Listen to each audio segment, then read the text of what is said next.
Tout à fait. Alors je vais assumer totalement ce que je vous dis. Moi, sur place, j'ai été témoin de crimes de guerre. J'ai vu beaucoup de crimes de guerre. Les seuls crimes de guerre que j'ai vus pendant les jours où j'étais sur place ont été perpétrés par des militaires ukrainiens. C'est ça, moi. Quand je suis rentré en France, j'ai été extrêmement choqué, même des personnes qui sont invitées sur les plateaux télé à droite à gauche. 80% de ces personnes-là ne sont pas allées au moment où il y a la guerre et se permettent de parler, etc. Ça m'insupporte. Parce que entre ce que je vois et ce que j'entends sur les plateaux télé et ce que j'ai vu sur place, il y a une autoroute. Pour moi, c'est abominable. Je vais par exemple parler des militaires Azov. Les militaires Azov, à la base... Mais vous avez vu où ils sont Alors, partout. Ils sont partout. Ah, pas seulement à Azovstal ou etc. Même à Lviv. Ils sont même à Lviv, à l'ouest. Oui. Ils ont leur scratch avec vous savez, le beau scratch néo-nazi. Ça se tient aussi à le dire. Pour moi, ce qui me choque énormément, c'est que l'Europe donne quand même de l'armement à des militaires, pour moi, néo-nazis, avec un sigle néo-nazi. On n'en parle pas, il suffit de regarder, c'est un ancien sigle SS qui est brandi partout en Ukraine et ça Partout, pose... on le voit partout. Partout, et ça ne pose aucun problème. Moi, j'ai travaillé avec ces gens-là, je leur ai donné des médicaments, etc. Vous savez quelles étaient leurs conversations devant moi? Parce que je comprends un petit peu l'ukrainien et le russe et beaucoup parlent anglais. Ils rigolaient de se dire que s'ils croisaient des juifs ou des noirs, qu'ils les dépeceraient. Ah, carrément. Voilà ce qu'ils disaient devant vous. Voilà ce qu'ils disaient devant moi, et c'était leur conversation qui les faisait vachement rigoler. Voilà ce qu'ils disaient sur les juifs et sur les noirs. Ça, c'est la première chose. Ouais. Ça, moi, je pouvais pas cautionner, mais sur place, je pouvais pas faire grand-chose.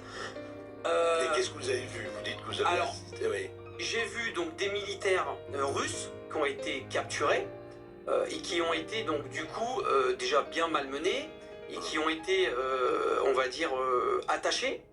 Et en fait, on était dans une sorte de hangar et ces militaires russes qui ont été capturés arrivaient dans des petites fourgonnettes par 3 ou par 4.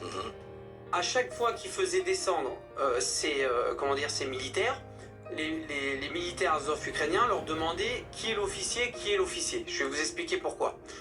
Ou ils répondaient pas, ou ils répondaient. Chaque militaire qui descendait de cette fourgonnette se prenait une balle de Kalachnikov dans le genou.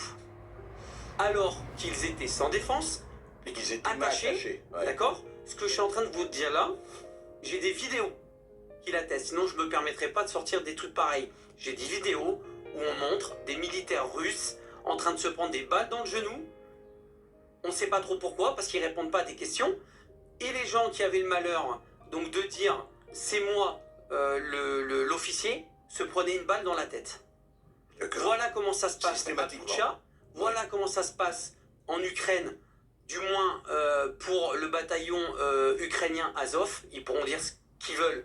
Moi j'étais là, j'ai vu ce qui s'est passé. Tout ça, on n'en parle pas.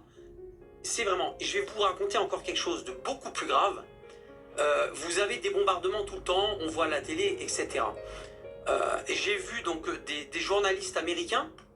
Il y a des bombardements qui atterrissent dans un petit parc que vous avez pu voir à côté de Boutcha, entre Boutcha, à l'est de Boutcha. D'accord. Et ces Américains donc font une vidéo et disent ben voilà, c'est les bombardements russes, ça atterrit dans un parc, c'est inadmissible et tout.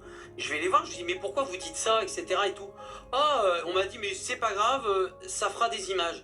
Et vous savez ce que c'était ces bombardements? En fait, vous avez des petits obus, donc vous aviez, si vous voulez, une cible qui était russe à l'époque, il y a quelques semaines, et vous aviez donc une équipe d'Azov, avec qui j'étais, qui était en train de régler donc des petits mortiers pour envoyer des obus qui se règlent, si vous voulez, avec des petites à la main, d'accord? Et en fait, ça avait été mal réglé. Et ça arrive, une fois sur 2, une fois sur 3. Donc ces obus, au lieu d'atterrir à 100 mètres plus loin où il y avait justement les militaires ou du matériel russe, atterrit dans le petit parc. Et on fait passer ça pour des obus russes. Au bout d'un moment, il faut arrêter. Et je vais vous rappeler une règle simple de la guerre. Vous avez par exemple les Ukrainiens, les Russes, qui se tirent dessus. D'accord? Je vous donne un exemple simple. Vous êtes Ouais. en plein dans la ville, ils se tirent dessus, ils s'envoient des obus. Dans les deux sens. Si les Ukrainiens ratent leur cible, l'obus va atterrir où? Bah pas sur les Russes. Donc dans une maison ou dans un bâtiment ukrainien. Et la même chose bien sûr pour les Russes. Bien sûr. Pourquoi on ne parle pas de ça? Et donc tous les bombardements, toutes les bombes, tous les obus qui atterrissent à Boutcha, à Kiev, etc. c'est du russe. Il faut arrêter. Oui, Il faut un vous petit dites peu que réfléchir. Il y a des deux côtés, les Mais deux bien les sûr. crimes se font des deux côtés. Mais quoi. bien sûr, et Ouais. encore autre chose. Et là je vais enfoncer le clou, mais c'est pas grave, j'en assumerai.